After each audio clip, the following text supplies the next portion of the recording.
kaibigan, mayugit nga adlaw sa inyong tanan. Sa sining tion, mag-aopdanan naman kita sa pagpamalandong sang pulong sang Ginoo. Kagangaton pagpamalandongan sa sining tion, makita sa naunang Korinto Kapitulo 15, alin sa uno tubtob sa city. Kag ang topiko nga pagambalan naton sining tion, amo ang ginasiling ang maayong balita. Adlaw-adlaw may mga balita kita nga mabatian. Ang iban makahalatlok, ang iban maayo, kag ang iban daw medyo malaay na klase siyang balita. Pero tanaw nato na ginasiling sa Bible na nungod sa mayong balita. Diri sa naunang Korinto Kapitulo 15 halin sa 1 tubtob sa city nagasiling, karon mga utod, luyag ko nga ipahanumdom sa inyo ang maayong balita nga ginwali ko sa inyo, nga inyo ginbaton kag sa sini ang inyo pagtuo napasad sing malig-on. Amo ini ang maayong balita nga ginwali ko sa inyo, naluwas kamo paagi sa maayong balita kon ginahuptan ninyo ini sing malig-on. Luwas kon nagtuo kamo sing pasapayan.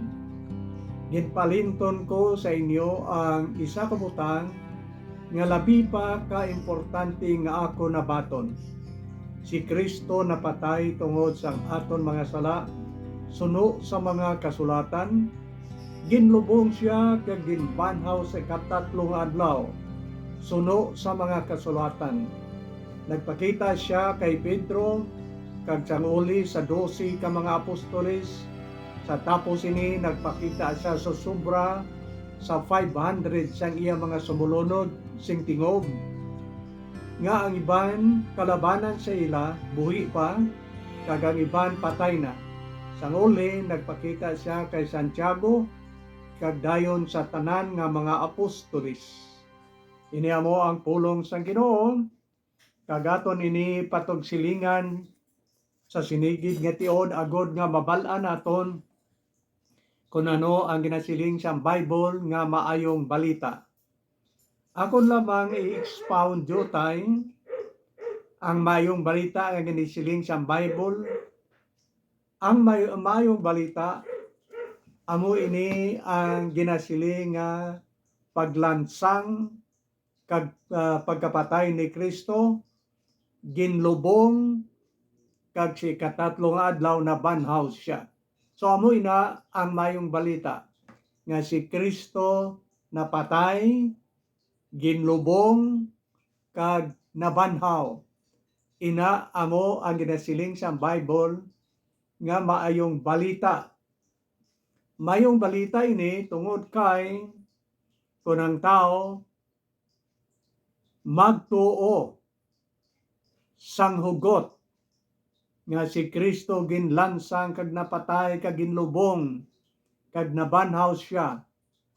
Kung insakto ang aton pagsalig sina nga maayong balita, siling sang bala na kasulatan, makaangkon kita sang kaluwasan kag bisan mapatay kita, magakabuhi o kun mabanhaw man kita. Si Kristo napatay, ginlubong kag nabanhaw, kag ang tanan nga nagatuo sa sinang Kristo nga napatay, ginlubong kag mabanhaw, siling sa Bible, ina nga tao nga nagatuo kay Kristo bisan mapatay, mabanhaw man siya. Ina maayong balita tungod kay nagadala ina sang kaluwasan kag sang pagkabanhaw naton sa tion nga si Kristo magabalik liwat sa sini nga kalibutan. So ang mayong balita nga makita nimo ini sa Roma 1:16, may gahom siya. Ang Roma 1:16 nagasiling, wala ko ginakahuya ang mayong balita, kay ini amo ang gahom sang Dios sa pagluwas sa tanan nga nagatuo kay Kristo. So ang mayong balita may gahom.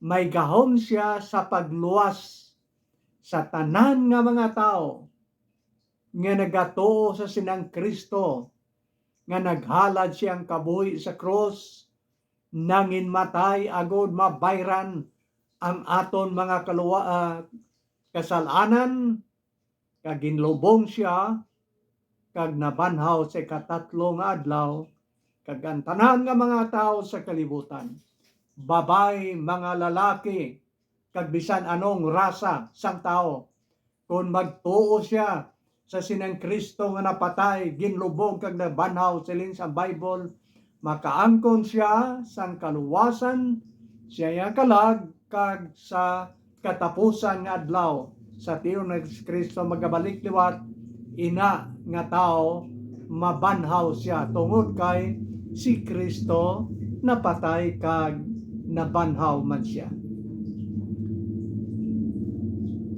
Ang kaluwasan nga ginahambal sa Bible diri, maangkon naton paagi sa aton nga pagtuo kay Kristo. Kung magatuo kita sinang Kristo nga napatay kag nabanhaw, then maangkon naton ang kapatawaran sang aton mga sala kag maangkon naton ang kaluwasan, sigurado 100% suno sa nga tudlo sa Bible, makaangkon sang kaluwasan siyang kalag ang tao nga may pagtuo sa sinang Kristo nga naghalad siyang kabuhi sa cross kag nabanhaw siya sa ikatatlo nga adlaw. So aton ini tilawan kag atagon sa aton kaugalingon karon kay kita yang mga tao damo sang invento nga aton ginahimo kung paano kita makaangkon sa kaluwasan. Tanaw naton nga ang Bible iya nagatudlo sang paagi sang Dios. Paano kita maluwas? Kag kita ya wala kita sang aton kaugalingon nga paagi o kung metodo paano kita maluwas. Aton lang sundon ang ginatudlo sang Dios kung paano kita makaangkon sang kaluwasan. So, kita nga mga tao nagaimbento sang sugilanon nga makaangkon man kita sang kaluwasan sang aton kalag kung magbuhat kita sang mga maayo nga mga binuhatan. Kagangaton huna-huna kung kaisa mo ini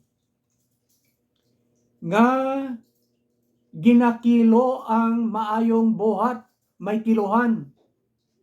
Kung madamo gani kag magbugat ang maayong binuhatan ikumparar sa malain, then maangkon naton ang kaluwasan kay madamo kag magbugat ang timbang sang aton maayong binuhatan. Kung ang malain nga binuhatan amo ang mabugat kag madamo, then siling sang tao, mga tao nga wala na sandig sa Bible ang pagtuon, then maimpirno siya. Kay ang iyang binuhatan nga malain mas madamo kag mabugat ikumparar sa iyang maayo nga mga binuhatan. Kadamo sa mga maayong binuhatan, magbulig ka sa imong isig kitaw, mayong binuhatan man na, kung ikaw hatag sing mga limos o kung offering sa simbahan, manami mayo man na nga binuhatan, ang hunahuna yung isang tao, magbuhat lang ko sa mga maayo nga mga binuhatan kay paagi sina, makaangkon ako sang kaluwasan sang akon kalag. Pero ang ginatudlo iya sang Bible, ang kaluwasan nasandig sa maayong buhat ni Kristo didto sa cross sang Kalbaryo. Amo ina nga nagatuon kita sa ginasiling nga maayong balita. Ang ginasiling iya sang Bible, kung magtuo kita sa maayong binuhatan ni Kristo dito sa cross, ang Kristo nga nangin matay, ginlubong, kag nabanhaw. Kung magtuo kita sina nga Kristo, kag sa iyang mga maayong binuhatan dito sa cross, makaangkon kita sa kaluwasan.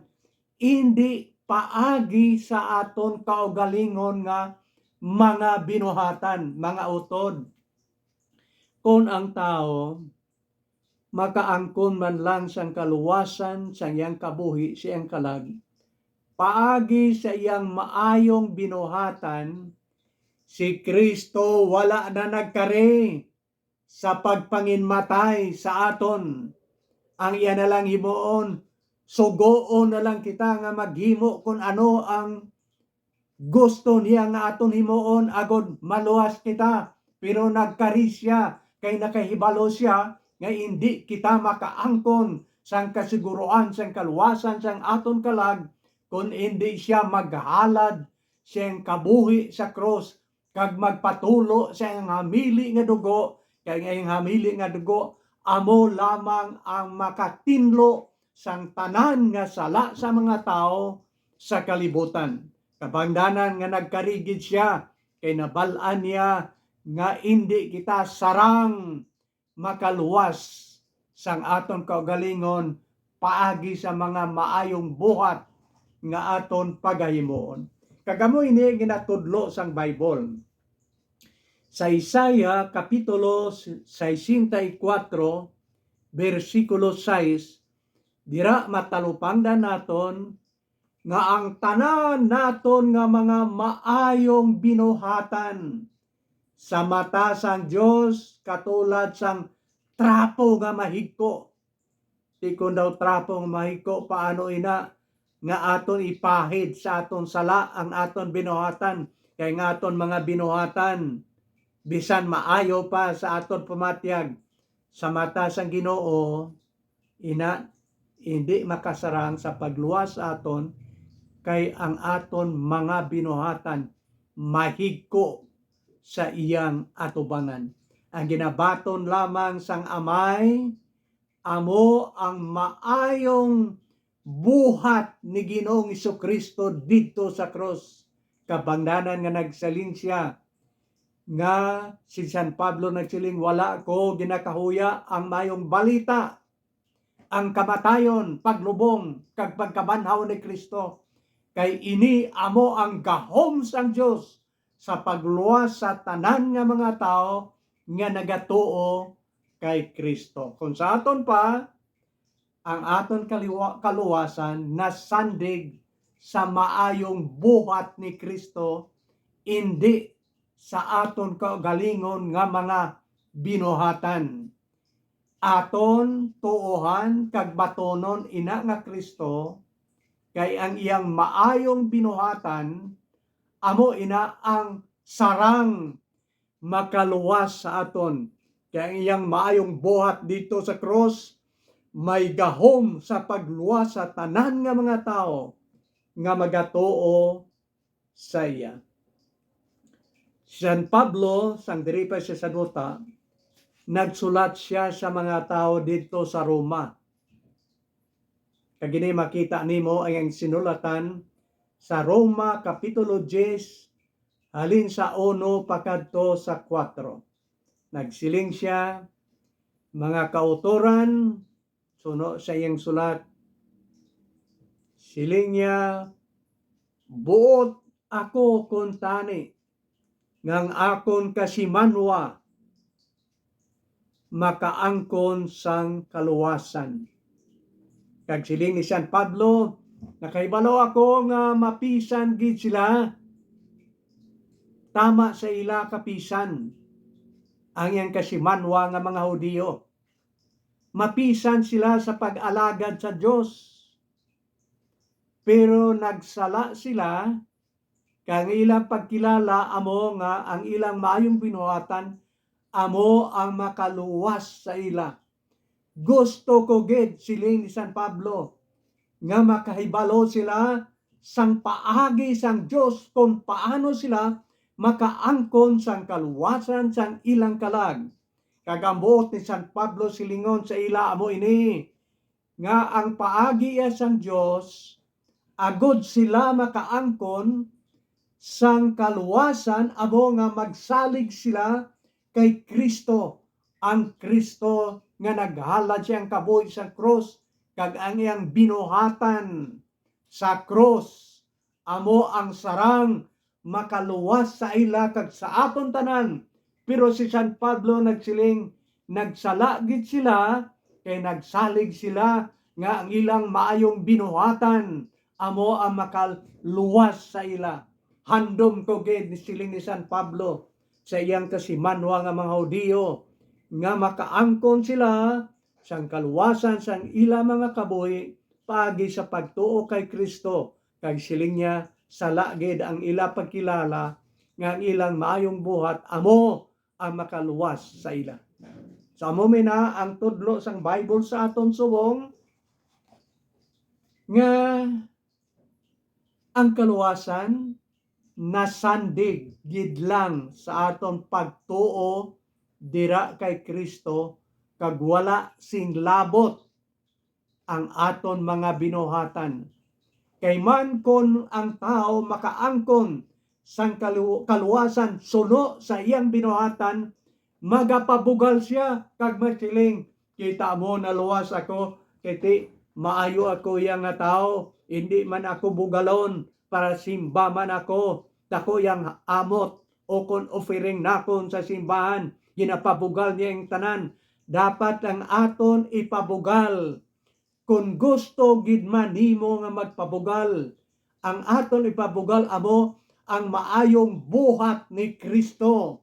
Kay ang iyang binuhatan amo ina ang sarang makaluwas sa akon. Kagamoy na ang ginagbalik-balik ni San Pablo siyang paghambal, wala ko gid ginakahuya ang mayong balita kung sa aton pang kamatayon, paglubong kag pagkabanhaw ni Kristo. Kay ina nga mayong balita may gahom sa pagluwas sa tanan nga nagatuo kay Kristo. Luwas lamang kung ang imong pagtuo kung pagsalig pasapayan lang kag daw wala sing pulos. Pero kung sincero ang imong pagtuo, ang Bible nagatudlo sa aton nga maangko naton ang kaluwasan paagi sa aton pagtuo sa sinang Kristo nga nagpanginmatay sa krus kag ang iyang binuhatan amo ang sarang makaluwas sa aton gikan sa silot sang aton mga sala. May mga tao nga nagasalig gid man kag wala sila nagaduda nga ang ilang good work amo ang makaluwas sa ila. Tanaw naton ang Mateo kapitulo 7 alin sa 1:21 tubtob sa 23. Mateo kapitulo 7 alin sa 21 tubtob sa 23. Ini nagahambal sa aton sang subong sini. Siling sang balaan kasulatan, hindi ang tanan nga nagasiling Ginoo, Ginoo makasulod sa ginarian sang langit. Hindi ang tanan nga nagasiling Ginoo, Ginoo makasulod sa ginarian sang langit, kundi ang nagatuman lamang sang kabubuton sang Dios. Ano ang kabubuton sang Dios? Ang kabubuton sang Dios amo ini nga ang tanan nga magtuo kay Kristo makaangkon sang kaluwasan kag banhawon siya sa katapusan nga adlaw o kon sa pagbalik ni Kristo. Amo ina ang kabubuton sang Dios. Okay. Ini nga mga tao nga ginsingganan ni Kristo nga hindi ang tanan nga nagasiling Ginoo, Ginoo makasulod sa ginarian sang langit. Nagsabat ini nga mga tao. Siling nila, Ginoo, nagapanudlo kami kag nagwali. Ang ila gali pagkilala amo nga kung damo ang ilang wali kag magpanudlo sila sa iban nga mga tao, maluwas sila, maayong buhat ang ila ginasaligan. Siling pagid nila sa Ginoo, Ginoo, nagahimo kami sang maayo nga mga milagro. Damo nga mga milagro ang ilang nahimo. ang mga tao subong kung makakita sang milagro, nagatuo dayon sila. Ang milagro hindi ina ang basihanan agod makaangkon kita sang kaluwasan. Bisan nano pa nga milagro ang iyang pagahimoon, hindi ina supisente nga makaluwas sa aton.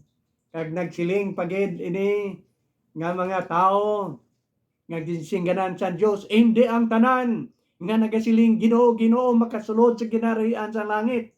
Siling siniya mga tao, Ginoo, madamo nga mga masakiton ang amon nga naayo. Bisan damo pa nga mga balatian sang tao, ang naayo mo, wala dira na sandig ang imo nga kaluwasan. Kagamoy na ang mabudlay sa aton subong, kay kun ang isa ka tawo magahimo sa mga milagro, ilabi pagigit ko nakaayo siya sang balatian, grabe ang aton nga pagsalig sa iya, kag siya na ang aton ginasaligan nga makaluwas sa aton. Ang ginatudlo sa Bible sa aton, hindi paagi sa milagro kag pagpang-ayo sang balatian nga kung madamo na yang naayo mo, luwason ka sa Dios. Hindi, ang siling sang Bible, sulot-sulito na kon ini nga kita dapat magtuo, magsalig, kag magbaton sa sinang Kristo nga ginpadala sa amay, kay siya amo ang makasarang sa pagluwas sa aton. Hindi paagi sa maayo naton binuhatan, paagi sa aton pagpanudlo, pagpangwali, hindi paagi sa aton binuhatan, pagpangayo sang balatian, hindi sa mga paagi sa aton milagro, kundi paagi sa pagtuo kay Kristo. Kag ang iyang maayong binuhatan, amo ina ang ginasiling mayong balita nga may gahom sa pagluwas sa imo, kung sa akon, kag sa akon, kung aton ina nga saligan nga Kristo. Ang Kristo nga nahigugma, kag naghalad siyang kabuhi sa aton tanan. So mo ini ang mga ginatudlo sang Bible, pero aton inidugangan kay may mga nagapatalang sa aton sa sininga kalibutan. Kung hindi kita magtuon maayo sang Bible, dali kita magtalang. Kay man may ara siling sa Bible, ang Bible naghambal sini nga may mga tao nga nagasulob nga daw tan-aw nimo daw mga karniro nga mabuot, pero siling sa Bible sa sulod sina daw medyo mapintas siya nga sapat. Kung sa aton pa tan-aw nimo sa gwa daw Dios non man siya, daw karniro nga mabuot, kag tungod sina nagapanudlo siya kag nagapatalang sa aton. Pero tan-aw naton ang Galacia kapitulo 1 halin sa 6 pagkadto sa 8. Galacia 1 halin sa 6 pagkadto sa 9. Kag diri nagatudlo nga dapat kita magbantay sa mga nagatudlo sa aton kag nagadala sang tiko nga balita, hindi ina husto nga balita, kundi tiko balingag nga klase sang balita. Kag siling niya dire sa Galacia kapitulo 1 halin sa 6 pagkadto sa 9, bisan pa ang anghel magkari diri sa dota kag maghambal sang balingag nga balita, siling niya pakamalauta ina nga anghel, kag maayo pa sina nga anghel kag sa tanan nga mga tao nga nagatudlo sang balingag kag hindi insakto, mas maayo pa nga silutan ina sila sa impierno sa linaw sang kalayo kag ginapatalang nila ang mga tao. Doon daw bisan pa ang anghel magkari kag magtudlo sang tiko kag hindi insakto nga mayong balita, siling sang Bible dapat nga silutan ina sila tanan sa impierno, kay man ginapatalang nila ang mga tao. Okay. Halin pa sang si Kristo ginlansang kag nabanhaw, may ara na iya nga nagahambal sang hindi insakto. Kag makabig naton ina nga panos nga balita, hindi maayong balita. Okay?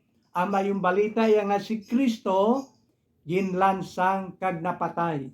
Ano ang hambal iya sining iban nga mga tao nga nagadala sang panos nga balita? Siling nila si Kristo wala mapatay, kundi nalipong lang. Lain iyang nalipong, lain man napatay.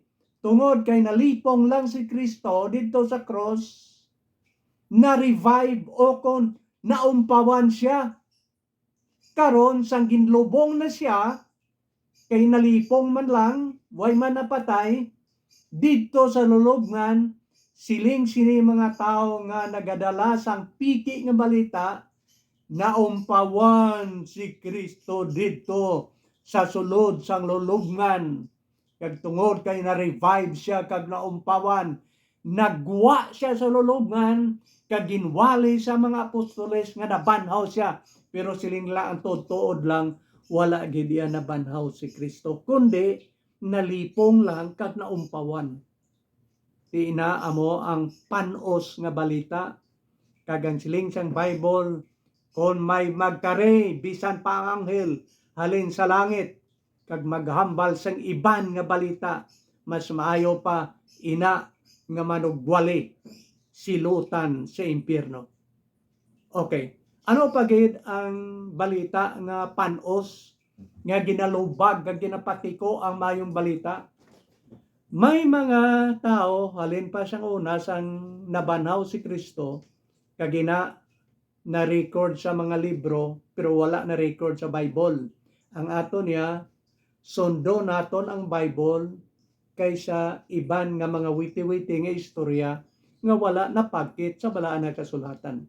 Sining nila ang mga babae nga nagkadto sa lulubngan sang nabanhaw si Kristo. Si Kristo ginlansang Bernes, napatay siya, ginlubong, then overnight, Sabado, pagka Domingo, nagkadto dito ang mga babae sa lulubngan. Kag dito nakita nila ang anghel nga naghambal sa ila. May duha ka babae dito, si Maria Magdalena kag iyang upod. Nagsiling ang anghel, nga ginapangita ninyo ang buhi diri sa patay. Sinya wala na di si Kristo, nabanhaw siya. Kadtuan ninyo ang iyang mga apostoles, kag sugiran ninyo nga si Kristo nabanhaw. Pero kabalo ka anong siling sang mga manunulat nga nagapatalang, kagalin sang una, ginahambal ini nga ang mga babae nga duwa nga nagkadto nagtalang sila, lain nga lulubngan ang ilang nakadtuan, kag ang nakadtuan nila amo ang daan na nga lulubngan nga wala sang sulod, paglingling nila nga wala sulod, siling sang mga nagapatiko sang mga balita, naglakat sila kag nagpanugid nga si Kristo nabanhaw. Pero siling nila ang tutuod lang, nagtalang sila kag nakadtuan nila ang daan nga lulubngan nga wala sang sulod, kag ilagin panugid nga nabanhaw. Amo na ang ginasiling sa Bible nga bisan pa ang anghel magkari kag maghambal sang iban kag panos nga balita, pakamalota na kag bagay sina sa ila siling sa Bible, pagasilutan si impyerno. Ano pagid ang paglubag sang kabatuoran sang si Kristo ginlansang, ginlubong kag nabanhaw, ang mga soldado to nga ginpagwardya sang Roma sa lulubngan, nag-report sa mga leaders sa Jerusalem kag nagpanugid sang insakto nga si Kristo nabanhaw. May kasanag pa sila nga nakita, nagkalatumba sila nga daw lipong, Kag sa nakamarasmas sila, ila na lang nasapwan nga si Kristo wala na, nabuhi na, nabanhaw na. Ginsugid nila ina sa mga leaders didto sa templo sa Jerusalem. Didto ang mga pare, mga leaders, didto ang mga elders, didto ang mga eskriba, ginsugid sa mga soldado. Kabalo ka kung ano siling sa mga leaders. Sila hindi lang ka mo magpalibog. Ari kwarta, ari ang madamo nga suhol sa inyo. Lakat kamo kagihambal ninyo sa mga tao nga si Kristo ginkawat sang iya mga apostolis samtang nagakatulog kamo. Ginbato nilang kwarta kag naglakat upod sa binutig nga istorya. Pero ari, mathag nga binutigid. Hindi bala nga sila nagwardya? Hindi bala delikado kung matulog ka kung ikaw nagagwardya? Ti siling nila iya, sige singa na lang nga tulog ka mo. Kag paano sila nga makabalo? Nga ang apostoles amo nagkawat kay tulog sila. Kung tulog ka, way kay inalongong kag wala ka nabalaan kung anong natabo. Kikita mo ang binutig. Kung imo analisahon, tama gid ya katinaw sa binutig nila. Pero mas damo pa ang suhol sa maghambal sa binutig kaysa maghambal ka sa insakto. Kung maghambal ka insakto, way suhol. Pero maghambal ka binutig, damo ang suhol. Amo ina ang mga witnesses sa mga kaso bisan subong nga hindi masulbar kay ang mga nagasaksi, mga sinuhulan kag mga butigon. Ang mga saksi gani iya nga nagahambal sa paghusay bala sang crime, wala gani iya nasuhulan. Ang mga butigon iya na damo ila suhol, damo ilang kwarta. Kabangdanan nga ang aton kalibutan nga naistaran subong, may badamo nga nakahimo sang sala nga wala iya mapriso. May mga tao nga nakahimo sang sala nga wala iya mapriso. Kag may badamo sang wala sing sala nga napriso tungod kay may mga saksi nga butigon nga maayo maghambal pero nagatulod sa ila sa paghambal sang binutig amo ang kwarta kag suhol.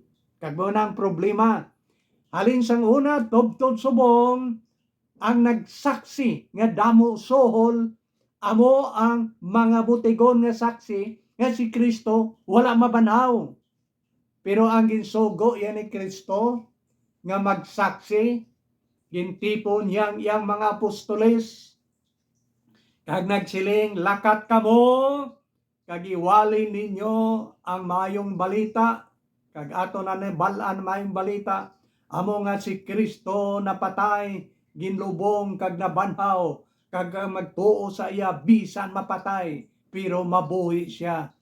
Pagsiling ni Kristo, lakat kamo, kag ibantala ninyo ang mayong balita. Way gid nimo makita sa Bible na siling si Kristo, o are, damo nga kwarta, wala kundi ang siling ni Kristo. Karon tan-awa, ako magaupod sa inyo, tubtob sa walay katapusan. Ang siling ni Kristo, ako iya kaupod ninyo, yadto iya mga butigon, ang ilang kaupod, amo ang suhol nga kwarta sa ila.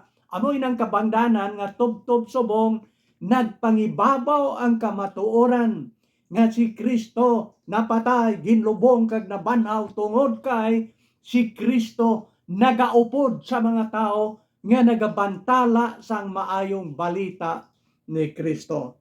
Tungod kay sa siningation, ako na ginbalik-balik sing maayo, siguro natak-an na kamo nga ginabalik-balik ginakon si maayo ang mayong balita.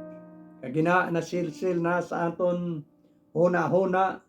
Ano subong ang aton pagahimuon? Suliton ko pagid.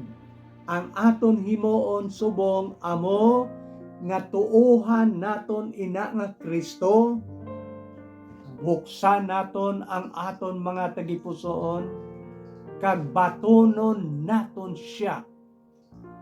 Kag ibantala ta ang maayong balita sa bug-os nga kalibutan, tubtob nga magabalik liwat si Kristo sa sini nga duta sa paghukom sa tanan nga mga katawan.